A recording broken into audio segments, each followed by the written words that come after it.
अस्सलाम वालेकुम students, welcome back to my channel. आज हम लोग नई सीरीज़ कंटिन्यू करेंगे पाकिस्तान स्टडीज़ की और कोशिश करेंगे इसको एंड तक लेकर जाएं। आज का जो हमारा लेक्चर है, लेक्चर नंबर 1, वो आइडियोलॉजी के ऊपर है। तो आइडियोलॉजी बेसिकली क्या है? नज़रिए को कहते हैं। नज़रिया क्या है? हर बंदा जो है अपनी ज़िंदगी में एक नज़रिया रखता है और उसी नज़रिए को लेकर वो अपनी ज़िंदगी गुजारता है। लेकिन अगर इस नज़रिए को हम किसी कौम पर अप्लाई करें तो हमें पता चलता है कि कौमें जो हैं वो नज़रिए की बेस पर ही चलती हैं। और नज़रिया बेसिकली एक किसी भी सोच को कह सकते हैं, किसी ईमान को कह सकते हैं, किसी भी इंसान की, किसी भी कौम की जो वैल्यूज़ होती हैं, जो बिलीव्स होते हैं, जो उनकी सोच होती है, जो उनका नज़रिया होता है, वो आइडियोलॉजी कहलाता है। इन सब चीज़ों के सेट को बेसिकली हम लोग आइडियोलॉजी कहते हैं। Beliefs, values, ideals of group and nation, तो ये सारी चीज़ें एक आइडियोलॉजी बनाती हैं। ठीक है, आइडियोलॉजी का बहुत अहम किरदार है कौमों को बनाने में। जो कौमें अपनी आइडियोलॉजी से जुड़ी रहती हैं वो कौमें अरूज पाती हैं, जो नहीं उसको निगलेक्ट कर देती हैं, जो छोटी चीज़ समझते हैं इन चीज़ों को, वो फिर कौमें जो हैं वो बर्बाद होती हैं। ठीक है ना। तो आइडियोलॉजीज बेसिकली हमें ब्लूप्रिंट देती हैं फ्यूचर का, कि हमें इस पाथवे पे चलना है, या हमारे बड़े जिसको कहते हैं ना, एक छाप छोड़ कर गए हैं और हमें उसके ऊपर ऊपर चलना है, तभी हम लोग जो है वो आगे बढ़ सकेंगे, अदरवाइज हम लोग नहीं आगे बढ़ सकते। तो आइडियोलॉजी हमें ये सिखाती है। हमारी नेशन जो है इसी से बनती है, इसी से तबाह भी होती है। The implementation of the ideology is the responsibility of the concerned people. अब ये हमारी रिस्पॉन्सिबिलिटी है कि जो हमें आइडियोलॉजीज़ हमारे बड़े देकर हमें गए हैं, हमें उसको लेकर चलना है। अगर हम लेकर चलेंगे तो हमारी कौम आगे बढ़ेगी, अगर नहीं लेकर चलेंगे तो कौमें बर्बाद होती हैं। ठीक है ना। तो ये है आइडियोलॉजी, इसको हम कहते हैं आइडियोलॉजी। ये है बेसिक डेफिनेशन आइडियोलॉजी की। अगर आइडियोलॉजी ऑफ पाकिस्तान की बात करें कि पाकिस्तान की क्या आइडियोलॉजी थी, तो पाकिस्तान की जो आइडियोलॉजी है उसने वक्त के साथ साथ परवान चढ़ी है। ठीक है, इसका पूरा एक हिस्ट्री है। इलामा इकबाल ने फिलोसफिकल एक्सप्लेनेशन दी, शायरी के थ्रू जो है वो सब कुछ कौम को बताया कि उसको क्या करना चाहिए। फिर कायद आज़म ने पॉलिटिकल रियलिटी उसको बनाया। ऑब्जेक्टिव्स रेजोल्यूशन थी जो करारदर्द मकासद थी। इसका मकसद ये था कि कायद आज़म ने ये चीज़ रियलाइज़ की थी कि जो साउथ एशिया के मुस्लिम्स हैं वो हिंदुओं से मुख्तलिफ हैं, और उन्होंने डिमांड की थी सेपरेट इलेक्टोरेट्स की।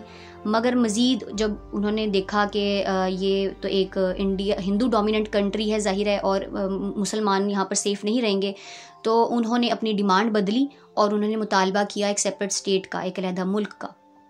अब ये जो नज़रिया था ना, इसको जो साउथ एशिया की जो मुस्लिम कम्युनिटी थी वो बहुत फॉलो करती थी, और वो भी इस बात को मानती थी कि हिंदू और मुसलमान ना सिर्फ दो मुख्तलिफ मज़हब हैं बल्कि दो मुख्तलिफ माशरती निज़ाम हैं। इनके कल्चर्स एक दूसरे से बहुत मुख्तलिफ हैं और इनके आपस में कोई कंपैटिबिलिटी भी नहीं है। और अगर आप कोई तारीख़ को पढ़ें तो आपको पता चलेगा कि कई दफ़ा सिर्फ़ और सिर्फ इस वजह से कि इन दोनों के जो माशरती निज़ाम हैं वो एक दूसरे से मुख्तलिफ हैं, सिर्फ इस वजह से ये दोनों सोशल ऑर्डर्स जो हैं वो आपस में क्लैश भी करते थे। हज़ारों साल तक साथ रहने के बावजूद इनके कल्चर्स, इनके ट्रेडिशंस जो हैं वो एक दूसरे से मुख्तलिफ थे। इनके खाने पीने की आदत, इनके म्यूज़िक, आर्किटेक्चर, सब कुछ एक दूसरे से बहुत ज़्यादा मुख्तलिफ था। और मुसलमानों का मकसद अलहदा होने का ये हरगिज़ नहीं था कि कोई टेरिटोरियल रीज़न नहीं था। ठीक है, इसकी कोई टेरिटोरियल बेसिस नहीं थी अलहदा होने की, मींस के किसी ज़मीन का लालच नहीं था कि कोई पीस ऑफ लैंड उनको मिल जाए उस पर वो हुकूमत करना शुरू कर दें, ये लालच नहीं था। इसके अलावा कोई रेशियल बेसिस भी नहीं थी, कोई रेसिज्म नहीं था कि काले गोरे या अपीयरेंस की बेस पे जो है वो अलहदा हुए हों, ऐसा भी नहीं था। कोई लिंग्विस्टिक बेसिस नहीं थी कि ज़ुबान की बेस पे अलहदा हुए हैं, ऐसा भी नहीं था। कोई एथनिक बेस भी नहीं था। वो फ़कत इतना चाहते थे कि वो इलाके जहाँ पर मुस्लिम्स जो हैं वो मेजॉरिटी में हैं, उन्हें इस चीज़ का हक़ दिया जाए कि वो अपनी ज़िंदगी जो है वो अपने हिसाब से जिएँ। वो कुरान पाक और जो रसूल पाक की सुन्नत है वो उसके हिसाब से जो है, उसकी टीचिंग्स के हिसाब से अपनी ज़िंदगी आज़ादी से जी सकें। ये उनकी डिमांड थी, दैट्स इट। हाँ, शायद अगर उनकी वो डिमांड मानी जाती कि उन्हें वो उनके हकूक़ दिए जाते उसी मुल्क में रहते हुए जो डिमांड कर रहे थे कि उन्हें अलहदा रखा जाए, उनकी मेजॉरिटी को अलहदा रखा जाए, वो अपने हिसाब से प्रैक्टिस करे इस्लाम को, वो चीज़ अगर उन्हें मिल जाती तो शायद ये आज़ाद रियासत वाला जो है वो सिलसिला शुरू ना होता। अब अगर हम लोग टू नेशन थ्योरी के ऊपर बात करें, जिसे हम लोग दो कौमी नज़रिया कहते हैं, इसकी एवोल्यूशन के ऊपर बात करें, तो जो मुस्लिम्स का एज अ नेशन जो कंसेप्ट है ये पाकिस्तान के बनने से बहुत पहले का कंसेप्ट है। ऐसा नहीं है कि पाकिस्तान की तख्लीक के बाद मुस्लिम नेशनलिज्म का कंसेप्ट जो है वो इंट्रोड्यूस हुआ था। अब इस सब की शुरुआत कहाँ से हुई थी? ये शुरू तब हुआ जब बरे सग़ीर के अंदर पहला हिंदू जो है वो मुसलमान हो गया था। वो वहाँ से इसकी शुरुआत हुई और उसके बाद मामला जो है वो चल सो चल वाला सिलसिला शुरू हो गया। हुआ ये कि अरब ट्रेडर्स जो थे, जो अरबी थे, जो महाजिर थे, जो बर सग़ीर में तजारत के सिलसिले में आते थे, वो जब यहाँ आए तो यहाँ पर उन्होंने एक नया रिलीजन इंट्रोड्यूस करवाया, इस्लाम, ठीक है। और वो मशहूर कहाँ पे हुआ, उसने परवान कहाँ चढ़ी, इंडियन कोस्टल एरियाज़ में। इसके अलावा जो मोहम्मद बिन कासिम थे, पहले मुसलमान थे जिन्होंने इंडिया को इन्वेड किया और इंडिया के कई इलाकों पर जो है वो कब्ज़ा किया। उसके बाद महमूद ऑफ गजना, इन्होंने 17 हमले किए थे बर सग़ीर पर, और उन्होंने इस्लाम के लिए जो है मज़ीद जो है आसानियाँ पैदा की थी ताकि इस्लाम को लोग जो है प्रीच कर सकें और अपनी मर्ज़ी से प्रैक्टिस कर सकें। इसके अलावा कई मुस्लिम सूफ़ी जो है वो भी बर सग़ीर में दाखिल हुए। अब इन्होंने यहाँ आकर इस्लाम को उन्होंने फॉलो किया, उसकी टीचिंग्स को प्रमोट किया, और ऐसा करने से हुआ ये कि बहुत ज़्यादा कन्वर्जन्स होना शुरू हो गई। वहाँ पर बहुत सारे हिंदू लोगों ने इस्लाम को अप्रोच किया, उन्होंने इस्लाम को अप्रोच किया और वो मुसलमान में कन्वर्ट हो गए। तो ये सब चीज़ें होना शुरू हो गई। इसके बाद जो कुतुबुद्दीन है, उन्होंने तो परमानेंटली तौर पे मुसलमानों की एक ऐसी लीनेज जो है वो इस्टेब्लिश कर दी थी जिसमें मुग़लों का दौर आया। बहुत स्ट्रॉन्ग मुस्लिम कम्युनिटी जो है वो इमर्ज होना शुरू हो गई इंडिया में, और वो ऐसे लोग थे जिनका अपना ही नज़रिया था ज़िंदगी को गुजारने का, अपने ट्रेडिशंस थे, उनकी अपनी हिस्ट्री थी, उनके अपने हीरोज़ थे, अपना कल्चर था। अब हुआ ये कि मुसलमानों की एक अलग किस्म की जो पावर है वो उभरना शुरू हो गई थी इंडिया में, और मुसलमानों ने बड़ी अपनी जड़ें मजबूत कर ली थी क्योंकि उनकी अपनी हिस्ट्री थी, अब उनका अपना कल्चर था, उनके अपने हीरोज़ थे, उनके अपने ट्रेडिशंस थे, और ज़िंदगी को गुजारने के लिए अलग तरीके, अलग रवायात थी। फिर इसके बाद बर सग़ीर में दीन इलाही और भक्ति मूवमेंट शुरू हुई थी। इन्होंने यहाँ पे गलत लिखा हुआ है, इट्स नॉट भक्ति, इट्स भक्ति मूवमेंट्स। जो दीन इलाही थी ये एक ऐसी मूवमेंट थी जो मुग़ल बादशाह जो अकबर था उसने इस मूवमेंट का आगाज़ किया था, और इसका मकसद था इस्लाम को जो है फैलाना, उसकी टीचिंग्स को लोगों तक पहुंचाना। और जो भक्ति मूवमेंट्स थी इसी तरह ये हिंदुओं की एक मूवमेंट थी जहाँ पे उन्होंने अपने उसको प्रमोट किया। तो इन दोनों चीज़ों का भी बहुत ज़्यादा असर था। इस टू नेशन थ्योरी में बहुत बड़ा हाथ है इन दोनों मूवमेंट्स का भी।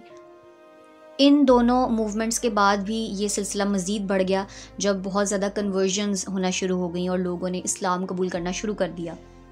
तो मतलब मुसलमान जो हैं वो पीक पर आ चुके थे, उनका फुल जिसको कहते हैं ना अरूज वो चल रहा था। लेकिन फिर जब ब्रिटिश हुकूमत आई तो उन्होंने अबूर हासिल कर लिया बड़ी आसानी से मुसलमानों के ऊपर, और उसकी वजह थी क्योंकि वो बहुत ही इंडस्ट्रियलाइज थे, बहुत मॉडर्न थे, उनकी डेवलपमेंट्स ही अलग थी, साइंटिफिक डेवलपमेंट्स उनकी इतनी मॉडर्न थी, उनकी वार स्ट्रेटजीज़ बहुत मॉडर्न थी, यानी जो हथियार हम लोग सोच भी नहीं सकते वो उस वक्त उनके पास मौजूद थे। लड़ने के लिए अजीब ही तरीके, अजीब ही स्ट्रेटजीज़, अजीब हथियार थे उनके पास, तो उन्होंने बड़ी आसानी से जो है अबूर हासिल कर लिया मुसलमानों के ऊपर। इसके बाद द वार ऑफ इंडिपेंडेंस 1857 में शुरू हुई, और इसमें बहुत सारे मुस्लिम्स भी थे, हिंदूज़ भी थे, और इसका मकसद था जो ब्रिटिश हुकूमत है उसको गिराना। ज़ाहिर है अंग्रेज़ आके हम पर हुकूमत करने लगे थे और उसको, उनकी हुकूमत को गिराना चाहते थे। लेकिन बाद में हुआ ये कि ज़ाहिर है इस वार का कोई फ़ायदा हुआ नहीं क्योंकि ब्रिटिश तो बहुत पावरफुल थे, उन्होंने बड़ी आसानी से हमें हरा दिया। लेकिन जो नाकामी हुई उस वार में उसका सारा ब्लेम जो है वो मुसलमानों पे डाला गया, और जो ब्रिटिश थे उनको जो है नफ़रत थी मुसलमानों से, मुसलमानों को भी ब्रिटिश से ज़्यादा नफ़रत थी। अब ब्रिटिश जब क्योंकि हुकूमतकारी थी बर सग़ीर में तो उन्होंने मुसलमानों के साथ बहुत ज़्यादतियाँ करना शुरू कर दी। उनको हर जगह से निकाल दिया जाता था, उन्हें जॉब्स पे नहीं रखा जाता था। हाई अथॉरिटीज़ जो होती थी, बड़ी सीट्स होती थी, उनमें मुसलमानों को कोई सीट नहीं दी जाती थी। इस द वार ऑफ इंडिपेंडेंस में हिंदू और मुसलमान दोनों शामिल थे, लेकिन जब जंग में नाकामी हुई तो सारा इल्ज़ाम मुसलमानों पर डाला गया कि इन्होंने ही बढ़ावा दिया जंग को और बगावत हुई मुल्क के अंदर। और फिर अंग्रेज़ों ने और हिंदुओं ने मिलकर इस कदर मुसलमानों को मजबूर किया कि उन्हें अलहदा होकर अपना मुल्क बनाना पड़ा। फिर उसके बाद मज़ीद कई मुस्लिम उलमा आते रहे, बड़े बड़े लोग आते रहे जो इस मूवमेंट में, इस सब में साथ जो है एक दूसरे का देते रहे। जो सर सैयद अहमद ख़ान है उनकी जो मूवमेंट थी अलीगढ़ मूवमेंट, वो मॉडर्निज़म को प्रमोट करने लग गए, एजुकेशन को प्रमोट करने लग गए ताकि मुसलमान जो है अपने लिए लड़ सकें। अब 1885 में इंडियन नेशनल कांग्रेस जो है वजूद में आई अंडर ब्रिटिश रूल, और उस कांग्रेस का मकसद ही जो है वो ब्रिटिश को सपोर्ट करना था, उसके रूलिंग को, उसकी हुकूमत को मजबूत करना था। और सर सैयद अहमद ख़ान ने मुसलमानों को एडवाइस दी थी कि वो इन सब चीज़ों से दूर रहें, इसका पार्ट ना बने, क्योंकि वो बस चाहते थे कि मुसलमान जो है वो मॉडर्नाइज हों, वो ज़्यादा से ज़्यादा एजुकेशन पर फोकस करें तो वो आसानी से जो है अपने हक़ के लिए लड़ पाएंगे। फिर इसके बाद 1906 में ऑल इंडिया मुस्लिम लीग शुरू हो गई, जिसमें हमारे मुसलमान जो थे उन्होंने मिलकर जो है वही अलग स्टेट का मुतालबा करना शुरू किया, उसके लिए जंग का आगाज़ किया। लेकिन सर सैयद अहमद ख़ान उसमें भी बहस करते थे कि हमें इस सब चीज़ों की ज़रूरत नहीं है, हमें किसी भी पॉलिटिकल चीज़ में, किसी भी सियासी चीज़ में नहीं पढ़ना चाहिए, हमें बस एजुकेशन पर फोकस करना चाहिए और हम उसी पर फोकस करके जो है अपने मसलों को हल कर सकेंगे। लेकिन सर सैयद अहमद ख़ान का कॉन्सेप्ट जो है वो शुरू से यही रहा था कि मुसलमान हर किस्म की पॉलिटिक्स से दूर रहें, किसी किस्म की जंग ना लड़े, कुछ ना करें, बस एजुकेशन पे फोकस करें। अब ये जो ऑल इंडिया मुस्लिम लीग थी ये ढाका में बनी थी और इसका मकसद था कि ब्रिटिश का जो भरोसा है उसको जीता जाए दोबारा से और उनको यकीन दिलाया जाए कि हम उनके साथ सिंसियर हैं। और फिर ये जो कॉन्सेप्ट था ना सेपरेट इलेक्टोरेट्स का, वो मुसलमानों ने सामने रखा कि ज़ाहिर है हमें हमारे हुकूक दिए जाएँ जो ब्रिटिश नहीं दे रही थी मुसलमानों को। मुसलमानों ने बहुत कोशिश की थी उस ट्रस्ट को दोबारा डेवलप करने की और अपनी भरपूर कोशिश की कि वो दोबारा से अपनी जगह वहाँ बना सकें। लेकिन मुसलमानों की हज़ार कोशिशों के बावजूद कि उन्होंने बड़ी कोशिश की कि वो उसी मुल्क में रहकर सर्वाइव करें, बस उनको उनके राइट्स मिलें, लेकिन जब उनकी कोई डिमांड किसी भी तरीके से पूरी ना की गई तो द टू नेशन थ्योरी जो है वो वजूद में आई और इस बात को समझा गया कि मुसलमान किसी भी सूरत जो है अब साथ नहीं रह सकते हैं, ये मुख्तलिफ हैं हर लिहाज से, अब इनको अलग स्टेट मिलनी ही चाहिए। शुरू में मुसलमानों ने अपनी हिफाजत की डिमांड की, अथॉरिटीज़ की डिमांड की, फेडरल सिस्टम ऑफ गवर्नमेंट की डिमांड की, लेकिन जाहिर है जब ये सारी डिमांड नहीं पूरी की गई मुसलमानों की तो फिर फाइनली उन्होंने जिस चीज़ का मुतालबा किया वो थी अलहदा रियासत। अब आप देखते जाएंगे किस लेवल पे जाके मुसलमानों को पुश किया गया कि वो अपनी उस डिमांड पर इतने पक्के हो गए कि अलहदा रियासत तो फिर उन्होंने लेकर छोड़ी। यानी ऐसा नहीं है कि बैठे बिठाए उन्हें ख्याल आ गया था अलहदा रियासत का, उनके साथ ऐसी कई चीज़ें हुई जिनकी वजह से उन्हें लगा कि वो यहाँ सर्वाइव नहीं कर सकते। अब यहाँ पर हिंदी उर्दू की कंट्रोवर्सी शुरू हो गई तो मुसलमानों के अंदर मज़ीद जो है नफ़रत पैदा होना शुरू हुई, क्योंकि हिंदुओं ने मोल्ड करना शुरू कर दिया था मुसलमानों को, क्योंकि वो चाहते थे मुसलमान हमारे रूल्स हमारी रेगुलेशंस के हिसाब से चलें, हमारे अपने कानून हैं, कवानीन हैं, प्रिंसिपल्स हैं और मुसलमानों को उसी हिसाब से चलना पड़ेगा। और मुसलमान ये नहीं चाहते थे, वो अपने लिए अपनी अथॉरिटीज़ खुद बनाना चाहते थे, अपने रूल्स खुद बनाना चाहते थे इस्लाम के अकॉर्डिंग, जैसे इस्लाम ने बनाया, जैसे हमारे इस्लाम ने हमें सिखाए थे। अब जो हिंदू थे वो उर्दू ज़ुबान को समझने लग गए थे मुसलमानों की ज़ुबान से भी देख लें उनका ये ग्रज था कि उन्होंने फिर उर्दू ज़ुबान को हटा दिया और हिंदी ज़ुबान को नेशनल लैंग्वेज बना दिया। उर्दू ज़ुबान के ख़िलाफ़ उन्होंने इतनी कंट्रोवर्सीज शुरू कर दी सिर्फ़ और सिर्फ इसलिए क्योंकि वो समझते थे कि उर्दू मुसलमानों की ज़ुबान है। अब जो मुसलमान थे वो बेसिकली जिन चीज़ों की डिमांड कर रहे थे, जो पॉइंट्स मैं आपके सामने 5 रखने वाली हूँ, वो इन चीज़ों की डिमांड्स करते जो उनको नहीं मिली। जैसा कि वो डिमांड करते थे कि रूल ऑफ लॉ हो, कानून की पासदारी हो, सोशो इकोनॉमिक जस्टिस हो, बराबरी हो, इंसाफ हो। दूसरा, जितने भी सिटीजन्स हैं, चाहे वो जिस भी मज़हब के हैं, वो चाहे किसी भी कास्ट के हैं, किसी भी फ़िरके के हैं, उन्हें बराबरी के हकूक़ मिलने चाहिए। हर किसी के रिलीजन और कल्चर को टॉलरेट करें।